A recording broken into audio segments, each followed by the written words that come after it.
అక్కడ ఫార్వే అక్కడికి వెళ్తే వాడు ఉండొచ్చు, ఉండకపోవచ్చు, సంబంధిత అధికారి లేవచ్చు, లేకపోవచ్చు, రావచ్చు, రాకపోనవచ్చు. ఇటువంటి ఒక విచిత్రమైన పరిస్థితి. ఉష్ణోగ్రతలు మనం అసలు అంత వేడిమి, అంత తాపం మనం భరించలేమన్నమాట. ఎందుకంటే నదీ పరివాహక ప్రాంతం కదా. అసలు ఎందుకు ఈ ప్రాంతానికి తీసుకొచ్చి ఉన్నపళంగా ఇక్కడ రాజధాని అని చెప్పి అవి కూడా సినిమా సెట్లు వేసినటువంటి చందన. అక్కడికి పాములు వచ్చేవి, ఎగిరి లాగిపెట్టి వర్షం పడితే వర్షం నీళ్లు నిండుకుంటే లాగిపెట్టి తంతే అవి పడిపోయేవి. మరీ ముఖ్యంగా ఆంధ్రప్రదేశ్కి చెందినటువంటి వాళ్ళ పరిస్థితి ఏంటంటే ఇది మా రాజధాని చెప్పుకోలేనటువంటి పరిస్థితుల్లో, దుస్థితుల్లో ఇవాళ ఉన్నటువంటి పరిస్థితి. చంద్రబాబు నాయుడు గారు ఆ రోజు తీసుకున్నటువంటి అనాలోచితపరమైనటువంటి నిర్ణయం ఆయన తీసుకున్నారు. జనం మర్చిపోయారని అనుకున్నాడు ఆయన. జనం మర్చిపోయారని అనుకుని కామెంట్ చేస్తున్నాడు ఆయన.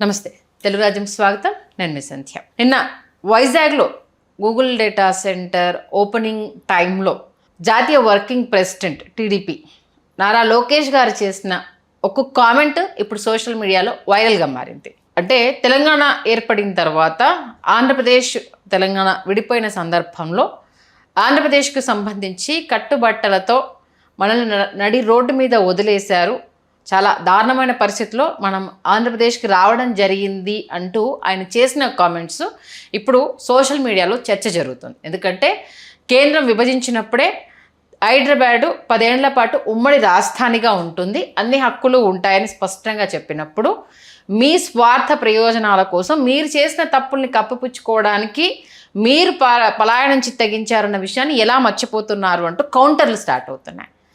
మరి చిన్నబాబు చేసిన వ్యాఖ్యలు ఎంతవరకు సబబు, గ్రౌండ్ లెవెల్ రియాలిటీ ఏంటి తెలుసుకునే ప్రయత్నం చేద్దాం. చరిత్రకారులు, రాజకీయ విశ్లేషకులు చిల్లగడ శ్రీకాంత్ గారు మనతో ఉన్నారు, ఆయన మాట్లాడారు.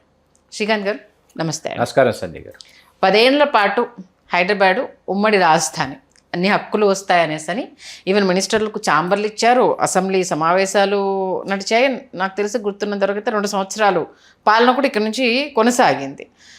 మీరు చేసిన తప్పుల్ని కప్పిపుచ్చుకోవడానికి హడావుడిగా అక్కడ అమరావతి అంటూ వెళ్ళిపోయారు తప్పితే ఇక్కడ నుంచి ఎవరు పంపించలేదన్న విషయాన్ని మర్చిపోతే ఎలా? మీకు గుర్తుకు లేదేమో, ఓటుకు నోటు కేసు మరొకసారి గుర్తు చేయమంటారా అంటూ కౌంటర్లు స్టార్ట్ అయ్యాయి. మరి లోకేష్ గారు చేసిన ఈ కామెంట్స్ సంబంధించి మీరేమంటారు? పట్టాబుట్ట సర్దుకొని ఎవరు వెళ్ళిపోమన్నారు, ఎందుకు వెళ్ళిపోమన్నారు, ఎక్కడికి వెళ్ళిపోమన్నారు, ఎవరు ఎక్కడికి వెళ్ళిపోమని చెప్పలా. 10 సంవత్సరాల పాటు ఉమ్మడి రాజధాని హైదరాబాద్ అని చెప్పిన తర్వాత తలలో గుజ్జున్నటువంటి ఏ ముఖ్యమంత్రి అయినా కూడా 10 సంవత్సరాలు విడిచిపెట్టి, హైదరాబాద్ని విడిచిపెట్టి ఎక్కడికి వెళ్ళరన్నమాట. వీళ్ళు అప్పుడు చెప్పినటువంటి కాకమ్మ కబుర్లు ఏంటంటే 10 సంవత్సరాలు ఇక్కడే ఉండి ఆంధ్రప్రదేశ్కి సంబంధించినటువంటి పాలనాపరమైన ప్రభుత్వపరమైన విధి విధానాలు ఏవైతే ఉన్నాయో వాటిని ఇక్కడి నుంచే మనం అమలు పరిస్తే హైదరాబాద్ని మరింత మనం అభివృద్ధి చేసిన వాళ్ళం అవుతామే, కానీ మన ప్రాంతాన్ని మనం ఎప్పుడు అభివృద్ధి చేసుకుంటామని చెప్పి కాకమ్మ కబుర్లని రాత్రులు తెల్లవారులు కూర్చోబెట్టి చెప్పి ఓటుకు నోటు కేసు ఏదైతే ఉందో ఆ ఓటుకు నోటు కేసులో నుంచి వీళ్ళు ఇక్కడి నుంచి రాత్రికి రాత్రి తట్టాబుట్ట సర్దుకొని పారిపోయేలాగా కేసీఆర్ గారు వీళ్ళు వెంటపడ్డారన్నమాట. దాని ముందు వీళ్ళు అర్థం చేసుకోవాలి. ఇప్పుడు తరానికి తెలియదేమో, కొత్త తరానికి వాళ్ళకి తెలియజేయాలి మనం ఇప్పుడు ఖచ్చితంగా. ఎందుకంటే హైదరాబాద్ పూర్తిగా అభివృద్ధి చెందిన, అభివృద్ధి మొత్తం ఇక్కడే వికేంద్రీకరణ జరిగినటువంటి ప్రాంతం అనమాట. ఇక్కడ 10 సంవత్సరాల పాటు రాజధాని అనేటప్పటికీ అక్కడ రాజధానిని మీరు 5 సంవత్సరాల్లో నిర్మించుకోండి, 6 సంవత్సరాల్లో నిర్మించుకోండి, 7-8 సంవత్సరాల్లో మీరు పూర్తి స్థాయిలో మీకు అనువైనటువంటి ప్రాంతం ఏది, ఉష్ణోగ్రతల పరంగా అనువైన ప్రాంతం ఏది, నీటి వనరులు వసతుల దృష్ట్యా అనువైన ప్రాంతం ఏది, సారవంతమైన భూమి కాకుండా మీరు భవనాలు ఏవైతే నిర్మించదలుచుకున్నారో దానికి అనువైనటువంటి భూమి ఏది, మీరు 1, 2, 3, 4 సార్లు మీరు చర్చోపచర్చలంతా రకరకాల పరిశోధనల అధ్యయనాల అనంతరం మీరు అక్కడ ఒక రాజధానిని నిర్మించడానికి మీకు అవకాశం దొరికేది. మీరు ఉన్నపళంగా అక్కడికి బయలుదేరి వెళ్ళిపోయి దొనకొండ అనే చెప్పిందని దొనకొండ కాదు, ఇవాళకి పర్యావరణవేత్తలు కానీ, ఆర్థికవేత్తలు కానీ, సామాజికవేత్తలు కానీ ఎవరైనా సరే దొనకొండ సరైనటువంటి అనువైనటువంటి ప్రాంతంగానే దొనకొండని భావిస్తున్నారు ఇప్పటికీ. మీకు ఇక్కడికి వచ్చేటప్పటికి ఏమైపోయిందంటే ఇది సారవంతమైనటువంటి నల్లరేగడి నేలలో అక్కడికి వెళ్ళి మీకు 2016 అనంతరం ఒకసారి అక్కడికి వెళితే అప్పటికి వీళ్ళు ఇక్కడి నుంచి ఉన్నపళంగా బయలుదేరి వెళ్ళారు. మనం గతంలో కూడా విశ్లేషణ చేసాం, మావిగానికి సంబంధించినటువంటి చర్చ జరిగినప్పుడు కూడా ఈ చర్చ మనం చేసాం. మధ్యాహ్నం పూట ఇంటర్మీడియట్ బోర్డు ఆఫీస్కి అక్కడి నుంచి బీసీ వెల్ఫేర్ ఆఫీస్కి వెళ్ళడానికి ఉదయం ప్రారంభిస్తే సాయంత్రం పట్టింది. ఒక ప్రాంతం ఏమో పోరంకి అటువైపు ఉంది, కృష్ణా జిల్లాలో బందర్ రోడ్డులో నుంచి లోపలికి వెళ్ళాలి పోరంకి అంటే. అక్కడి నుంచి తిరిగి మళ్ళీ విజయవాడకు వచ్చి ఎక్కడో ఒక చోట భోజనం చేసి అక్కడి నుంచి మళ్ళీ గుంటూరుకి వెళ్ళి, గుంటూరులో ఫార్వే అనమాట, గుంటూరులో మళ్ళీ ఇంటర్మీడియట్ బోర్డుకి వెళ్ళాలంటే అక్కడ ఫార్వే అక్కడికి వెళ్తే వాడు ఉండొచ్చు ఉండకపోవచ్చు, సంబంధిత అధికారి లేవచ్చు లేకపోవచ్చు, రావచ్చు రాకపోనవచ్చు. ఇటువంటి ఒక విచిత్రమైన పరిస్థితి. అసలు అక్కడ ఉన్నటువంటి ఉష్ణోగ్రత అనేది ఈ భూమండలంలో అంత ఉష్ణోగ్రతలు మనం అసలు అంత వేడిమి అంత తాపం మనం భరించలేమన్నమాట. ఎందుకంటే నదీ పరివాహక ప్రాంతం కదా మీకు. అసలు చాలా అలిసిపోతాం. అసలు ఎందుకు ఈ ప్రాంతానికి తీసుకొచ్చి ఉన్నపళంగా ఇక్కడ రాజధాని అని చెప్పి, పోనీ అక్కడ రాజధాని ఏమైనా అక్కడ ఏమైనా అద్భుతాలు ఏమైనా జరిగినాయంటే ఒక అసెంబ్లీ, ఒక సెక్రటేరియట్, అవి కూడా సినిమా సెట్లు వేసినటువంటి చందనం. అక్కడికి పాములు వచ్చేవి, ఎగిరి లాగిపెట్టి వర్షం పడితే వర్షం నీళ్లు నిండుకుంటే లాగిపెట్టి తంతే అవి పడిపోయేవి. ఇట్లాంటి అద్భుతాలు కూడా జరిగాయి. తాత్కాలిక భవనాలు, ఇప్పటికీ తాత్కాలిక భవనాలే, శాశ్వత భవనాలు ఇప్పటికి వాళ్ళకి 2026 కూడా అవి తాత్కాలిక భవనాలే. ఈ అద్భుతాలు, ఈ మాయాబజార్ సెట్టింగ్లన్నీ చూసే మీరు జగన్మోహన్ రెడ్డి గారు ఆయన చిత్ర విచిత్రమైనటువంటి ప్రతిపాదనలు, ఆయన విధ్వంసంతో ఆయన మొదలుపెట్టి ఆయనకి అది పలు రకాల విధ్వంసాల్లోకి ఆయన తీసుకువెళ్ళి ఇవాళ ఆంధ్రలో తెలుగు వాళ్ళ పరిస్థితి, మరీ ముఖ్యంగా ఆంధ్రప్రదేశ్కి చెందినటువంటి వాళ్ళ పరిస్థితి ఏంటంటే రాజధాని లేనటువంటి పరిస్థితి ఇవాళ. ఇది మా రాజధాని చెప్పుకోలేనటువంటి పరిస్థితుల్లో, దుస్థితుల్లో ఇవాళ ఉన్నటువంటి పరిస్థితి చంద్రబాబు నాయుడు గారు ఆ రోజు తీసుకున్నటువంటి అనాలోచితపరమైనటువంటి నిర్ణయం ఆయన తీసుకుంది. బిల్లు మీకు ఇక్కడ మీకు ఒక ముఖ్యమైన విషయం ఏంటంటే 1వ తరగతి ఫస్ట్ స్టాండర్డ్లో ఇక్కడ మీకు కేంద్రీయ విద్యాలయాల్లో మీకు సీట్ వచ్చినటువంటి విద్యార్థులు ఉన్నారండి. ఇక్కడ వైఫ్ అండ్ హస్బెండ్లో ఒకరక్కడికి వెళ్ళిపోవాలనుకోండి, ఉద్యోగ నిమిత్తమో లేకపోతే ప్రాంతమో, నేను అక్కడికి వెళ్ళిపోవాలి ఆంధ్రప్రదేశ్కి అనుకుంటే ఇక్కడ మీరు ఈ సీటు విడిచిపెట్టేసి మీరు వెళ్ళిపోవాలి. అక్కడికి వెళితే మీకు ఇదే సీట్ అక్కడ వస్తుంది. అంటే 1 సంవత్సరం మీరు ఎక్కడ ఉంటే అక్కడ వస్తుంది, కానీ ఫ్యూ మంత్స్ మీరు ఎక్కడ ఉంటే అక్కడ రాదండి. అక్కడికి వెళ్ళిన తర్వాత మీరు ఎక్కడో ఒకటి ప్రైవేట్ స్కూల్లో మీరు వాళ్ళు చెప్పినటువంటి ఫీజు ఇట్లాంటి ఒకటి కాదండి. సరే అక్కడికి వెళ్ళారండి, అధికారులందరూ అక్కడికి వెళ్ళారు కదా, పొలోమని హైదరాబాద్ అంతా ఖాళీ అయిపోతుంది. హైదరాబాద్ మొత్తం ఖాళీ అయిపోయి వాళ్ళందరూ ఆంధ్రప్రదేశ్ వచ్చేస్తున్నట్టు వచ్చేసి ఎక్కడుంటారు వాళ్ళందరూ? ఎక్కడుంటారు చెప్పండి వాళ్ళందరూ? విజయవాడ, గుంటూరులో. మీరు నమ్మరు సంజయ్ గారు, హైదరాబాదులో లేనటువంటి అద్దెలు గుంటూరు, విజయవాడలో చెప్పారండి.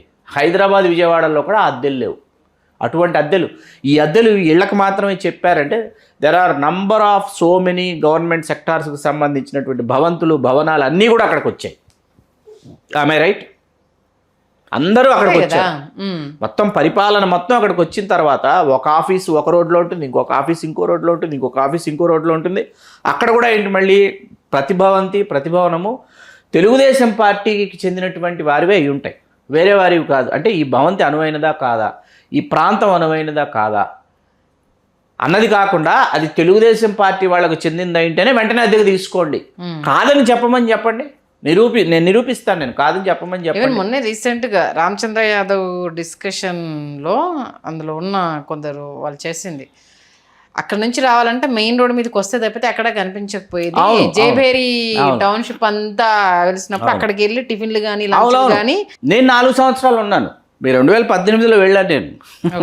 నాకు స్వీయ అనుభవాలు చాలా ఉన్నాయి. 2018లో నేను వెళ్ళి ఇన్సూరెన్స్ వింగ్లో మా అర్ధాంగికి ఉద్యోగం వస్తుంది, ప్రభుత్వ ఉద్యోగం వస్తుందని ఇక్కడి నుంచి తరలి వెళ్ళినటువంటి వాళ్ళలో నేను ఉన్నాను. 4 సంవత్సరాలు నేను అక్కడ ఉన్నాను. 2018 మేలో వెళ్ళి 2022 మే వరకు నేను అక్కడే ఉన్నాను. నేను 4 సంవత్సరాల కాలం అక్కడే ఉన్నాను. నేను అక్కడ ఉండి ఇక్కడ మనం అలవాటు పడినటువంటి విద్య కావచ్చు, వైద్యం కావచ్చు, ఇక్కడ జీవన విధానం కావచ్చు, ఇక్కడ క్రమశిక్షణ కావచ్చు, ఇక్కడ ఒక తెలియనటువంటి ప్రొఫెషనలిజం కనపడకుండా హైదరాబాద్లో, అంటే ఇక్కడ మనం తీసుకొచ్చామా, ఇతర ప్రాంతాల నుంచి వచ్చిన వాళ్ళు తీసుకొచ్చారా, కాసేపు సాఫ్ట్వేరా, రియల్ ఎస్టేటా, మరొకటి అన్ని ప్రాంతాల వాళ్ళ అభివృద్ధి ఇక్కడ జరిగిందా?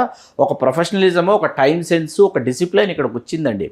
అక్కడికి వెళ్ళేటప్పటికి ఏమైపోయిందంటే it's a relaxed life style అనమాట వాళ్ళది. అంటే పంటలు, తర్వాత తోటలు, ఇటువంటి జీవన విధానం, నల్లరేగడి నేల, ముంగారు పంటలు, దానికి సంబంధించినటువంటి వైవిధ్యభరితమైనటువంటి జీవన విధానం, ఉద్యోగులు, వ్యాపారులు, ఇది వాళ్ళ జీవనశైలి.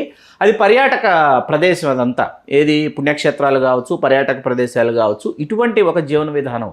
అది ఇది రెండు ఒకటి కావాలండి. అక్కడికి తీసుకువెళ్ళిపోయి ఇక్కడ రాజధాని అనేటప్పటికి ఏంటంటే దానికి కొన్ని దశాబ్దాల కాలం పడుతుంది. అది రాజధానిగా ప్రాంతంగానో లేకపోతే ఆ రూపంగానో రూపాంతరం చెందడానికి సమయం తీసుకుంటుంది.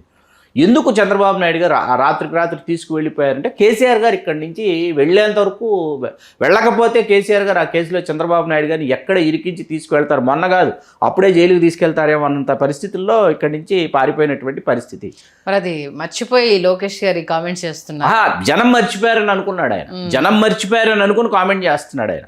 ఎందుకంటే విభజించేటప్పుడు రేపు కేంద్రానికైనా మాట వస్తుందనేది తెలుసు కదా. ఇప్పుడు ఇది నిల్వలో ఉంది, అది ఏంటిది ఏమీ లేకుండా విభజించారు, అది యాక్సెప్ట్ చేస్తారు, ఎవరు దాన్ని కాదనట్లేదు. కాకపోతే ఏంటి ఇవ్వాల్సిన పరిస్థితి అప్పుడు ఆ ఉద్యమం పీక్ అనేది తెలిసింది కాబట్టి మీకు ఏమీ లేకుండా, ఎందుకంటే పాలన అంతా ఇక్కడ కేంద్రీకృతం అయింది కాబట్టి మీకు ఏమీ లేదు అన్న బాధ మీకు ఉండకూడదు అనేసి అంటూ 10 ఏళ్ళు ఉమ్మడి రాజధాని.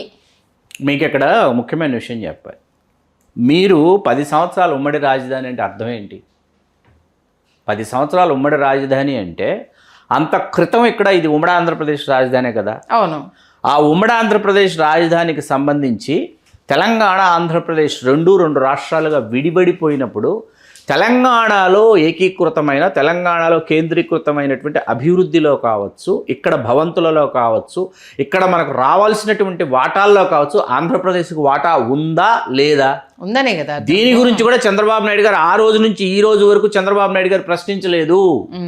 దానికి చాలా చిన్న ఉదాహరణ ఒకటి చెప్తాను నేను. మీరు మనకు ఈ భవంతిలో మనకు అధికారం ఉంది, లేకపోతే ఈ భవనంలో మనకి వాటా ఉంది పక్కన పెడితే INPR information and public relation sector ఉంది కదా, దీనికి సంబంధించి అసెంబ్లీ రికార్డ్స్ కావచ్చు, లేకపోతే అక్కడ జరిగేటటువంటి అసెంబ్లీలో ఉన్నటువంటి ఫోటో సెషన్స్, ఫోటోగ్రాఫ్స్ కావచ్చు, వాటికి సంబంధించి ఆంధ్రప్రదేశ్ ఇవాళ ఆంధ్రప్రదేశ్లో ఏదైతే అమరావతిలో మేము సచివాలయం అసెంబ్లీ అంటున్నారో ఆ రికార్డ్స్లో మీరు ఎక్కడైనా ఈ ఉమ్మడి ఆంధ్రప్రదేశ్లో అప్పుడు పనిచేసినటువంటి ఆంధ్రప్రదేశ్కి చెందినటువంటి నేతల యొక్క రికార్డ్స్ కానీ, ఫోటోగ్రాఫ్స్ కానీ, గ్రూప్ ఫొటోస్ కానీ అట్లాంటివి ఏవైనా ఇప్పుడు అక్కడ మీరు రికార్డ్ మెయింటైన్ చేస్తున్నారా? వీళ్ళు ఇక్కడ తీసుకెళ్ళి ధ్వంసం చేసేసారు. తీసుకువెళ్తే తీసుకెళ్ళండి, లేకపోతే ఇక్కడ పాడేస్తున్నాం అని చెప్పేసి ఇక్కడ ధ్వంసం చేసేసారు INPR డిపార్ట్మెంట్లో ఆంధ్రప్రదేశ్కి సంబంధించినటువంటి ఫోటోగ్రాఫ్స్ని, రికార్డ్స్ని. తెలుసా మీకు? ఓకే. ఎంతమందికి తెలిసే విషయం? చాలా తక్కువ మంది తెలిసేది. ఇప్పుడు ఫలానా మంత్రి, ఫలానా ఆంధ్రప్రదేశ్కి చెందిన ఎక్కడో శ్రీకాకుళం చెందినటువంటి ఒక మంత్రి గారు ఆయన శాసనసభలో ఫలానా సమయంలో ఫలానా మాట మాట్లాడారు. ఆ సమయంలో వాళ్ళందరూ కలిసి ఇట్లా ఫోటోగ్రాఫ్స్ దిగారు. ఆ తర్వాత స్పీకర్ పోడియం దగ్గరికి వాళ్ళందరూ ప్రతిపక్షానికి చెందినటువంటి వాళ్ళు స్పీకర్ పోడియం మీదకి వాళ్ళు వెళ్ళిపోయారు, ఏది ఖండిస్తూ. ఇటువంటి ఫోటోగ్రాఫ్స్ ఇవన్నీ ఉంటాయండి. ఇవన్నీ కూడా ఏంటంటే హిస్టారికల్ ఎవిడెన్సెస్ అనమాట. ఇవేవి ఈవేళ లేవు తెలుసా? బికాస్ ఆఫ్ రాత్రికి రాత్రి మీరు ఇక్కడి నుంచి పారిపోవటం, ఇక్కడి నుంచి మీరు వెళ్ళిపోవటం. 2 సంవత్సరాలు ఇక్కడ అసెంబ్లీ సమావేశాలు నిర్వహించి రాజ్భవన్ రోడ్లోనే కదా, చంద్రబాబు నాయుడు గారి నివాసం, సచివాలయంలో మీకు క్యాబిన్లు కేటాయించారు, తెలంగాణ మంత్రులకు కేటాయించారు, ఏపీ మంత్రులకు కేటాయించారు, మాజీ సీఎం కేసీఆర్కి కేటాయించారు, మీకు క్యాబిన్లు కేటాయించారు.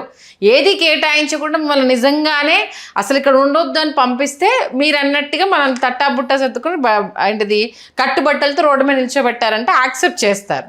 కానీ అక్కడ 10 ఏళ్ల పాటు ఉండండి అని చెప్పేసి అక్కడ నుంచి మీరు రాజధాని అభివృద్ధి చేసుకోండి అనే కానీ చెప్పారు. కానీ ఇక్కడ ఇమీడియట్గా వదిలేసి మీరు అక్కడ రాజధాని అభివృద్ధి చేసుకోండి ఎవరు చెప్పలేదు. ఎంతమంది దీనివల్ల ఇబ్బంది పడ్డారో, ఎంతమంది జీవితాలు కోల్పోయిన వాళ్ళకి తెలుసు. అంటే మీరు బ్రీఫ్డ్ మీ అని చెప్పేసి అని అడ్డంగా ఎరుక్కుని ఓటుకు సంబంధించి మీరు దాంట్లో ఇవాళకి రేవంత్ రెడ్డి గారి వాదన చాలా ఇప్పటికీ నాకు గుర్తుంది, వినసొంపుగా గుర్తుంది. ఆయన దగ్గరకు వెళ్ళి ఆ ఓటు వేయమని ఎవరినైతే ఈయన వెళ్ళి ఆ ఎమ్మెల్సీ స్టీఫెన్సన్ ఈయన కోరినప్పుడు, ఇక్కడ భవిష్యత్తులో నేను ముఖ్యమంత్రి అవుతాను, నేను రెడ్డిని అయినప్పటికీ ఇక్కడ రెడ్డి అనే ఫ్యాక్టర్ పనిచేయదు, ఇక్కడ తెలంగాణ కాబట్టి అక్కడ జగన్మోహన్ రెడ్డి గారితో ఆయనకు అక్కడ ఆ ఫ్యాక్టర్ కమ్మారెడ్డి ఫ్యాక్టర్ ఉంది. ఇది ఇప్పటికీ గుర్తుంది నాకు, మర్చిపోలేదు. ఆయన మాట్లాడిన మాటలు ఇవాళకి గుర్తున్నాయి, రేవంత్ రెడ్డి గారు మాట్లాడిన మాటలు. సరే, ఆయన పార్టీ మారి ముఖ్యమంత్రి అయ్యారు. ఇవాళ ఇక్కడ కాంగ్రెస్ ప్రభుత్వం నడుస్తుందో, తెలుగుదేశం పార్టీ 2 నడుస్తోంది అన్నది గాడ్ ఓన్లీ నోస్. అది మనం ప్రజలకు విడిచిపెట్టేద్దాం, దాని గురించి అనవసరంగా కమెంట్లు చేసి చరిత్రను వాళ్ళే తవి తీసుకోవడం, లోకేష్ గారు ఏంటంటే తవి తలకెత్తుకోవడం అంతే. ఎందుకంటే ఇప్పుడు బీఆర్ఎస్ ఊరుకుంటుందా?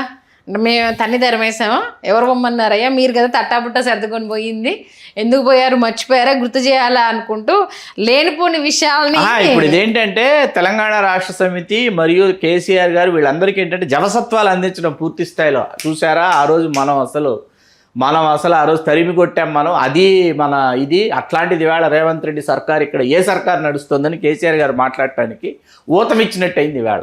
చూద్దాం మరి, ఎందుకంటే ఇప్పుడు జాతీయ వర్కింగ్ ప్రెసిడెంట్గా కొనసాగుతున్నప్పుడు మాట్లాడే ప్రతి మాట ఆచితూచి మాట్లాడాలి. మర్చిపోయిన కొన్ని విషయాలను అస్సలు తెర మీద తీసుకురాకూడదు. మళ్ళీ అందులో నిన్న విశాఖపట్నంలో జీ ఉంది అంటూ కూడా ఏదో కామెంట్ చేశారు. గూగుల్ డేటా సెంటర్లో విశాఖపట్నంలో జీ ఉంది అనడానికి ఏంటి సంబంధము అనేసి అదొక ట్రోల్ నడుస్తుంది నిజంగా. అంటే ఒక్కొక్కసారి కొంత సమయం పాటించకపోతే మనమే నవల పాలవడానికి కష్టాలు ఇచ్చినట్టు అవుతుంది. మంచి విశ్లేషణ అందించారు, ధన్యవాదాలు శ్రీకాంత్. ధన్యవాదాలు సంధ్య. హలో, తెలుగు రాజ్యం ఛానల్ చూస్తున్నారా? సామాజిక రాజకీయ జీవన చిత్రణే తెలుగు రాజ్యం. అతిశయోక్తులు అసత్యాలు ఉండవు. రాజకీయ కోణం కాదు, ప్రజా కోణమే కొలబద్ద. తెలుగు రాజ్యం వీక్షణ మీ ఉత్తమ అభిరుచికి నిదర్శనం.